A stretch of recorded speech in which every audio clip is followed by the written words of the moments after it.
Once, in a noisy little town where people hurried past each other with heavy hearts and busier minds, lived a man named Armand.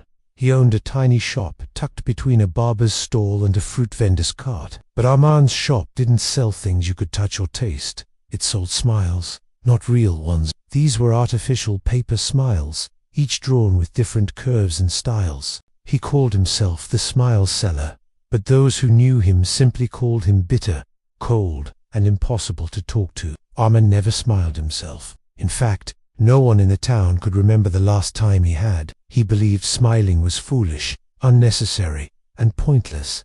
What has smiling ever done for anyone? He often muttered. He'd seen nothing but betrayal, loss, and disappointment in his life. His childhood had been filled with pain, his marriage had ended in silence, and his dreams had died long before they had a chance to bloom. So instead of facing his own sadness, Armand turned it into a business. People would come to his shop to buy paper smiles for photos, events, or just to hide their emotions. He'd cut, design, and hand them out, all while refusing to lift the corners of his own lips even once. His shop was always busy, especially during wedding seasons or political campaigns. Ironically, the man who sold fake happiness was making a living off people who no longer knew how to express real joy. One rainy afternoon, while closing his shop early because of the storm, he heard a gentle knock on the door. Annoyed, he opened it halfway and saw a small boy standing there, drenched but smiling a genuine, bright smile. The boy looked up with cloudy, unfocused eyes.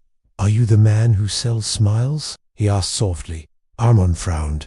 "I'm closing. Come back tomorrow." But the boy didn't leave. "Please," he whispered. "I don't want to buy one. I just want to feel one." Armand paused, confused. "Feel one? What do you mean?" The boy stepped inside and explained, "I'm blind. I've never seen a smile, but I hear people say it's beautiful. I want to know what it feels like to smile. They said you're the smile seller. Maybe you can help me." Something strange stirred inside Armand, an emotion he hadn't felt in years. He handed the boy a paper smile, but the child shook his head. "This is just paper. It's cold. It doesn't feel happy."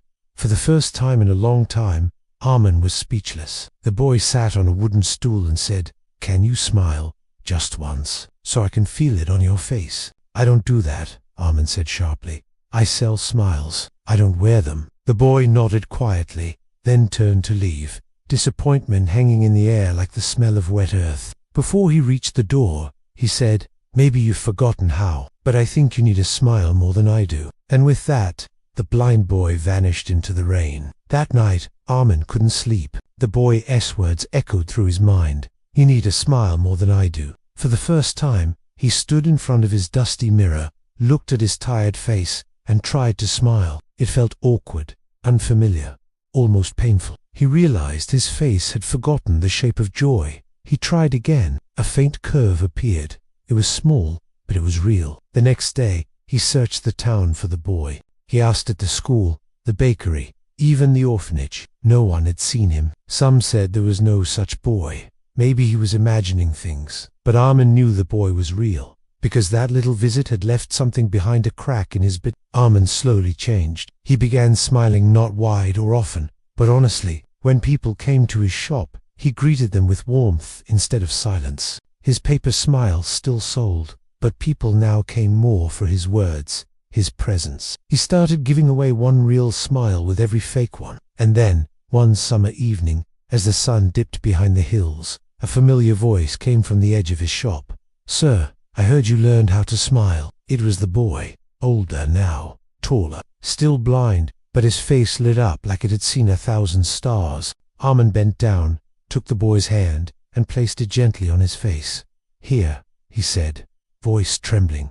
"This is my smile. It's not made of paper. It's yours." The boy's fingers traced the lines of joy etched into Armand's weathered skin. He smiled back and whispered, "Now that feels like sunshine." In that moment, Armand realized something he had missed all his life. Ill smiles aren't sold. They're shared. And the richest people aren't the ones who laugh the loudest, but the ones who can make others feel seen, even in darkness. From that day, Armand still sold paper smiles, but his real business was different. He gave people something far more valuable, the reason to believe that even the cold faces can learn to feel the warmth of happiness again, because sometimes it takes a blind child to help a man finally see.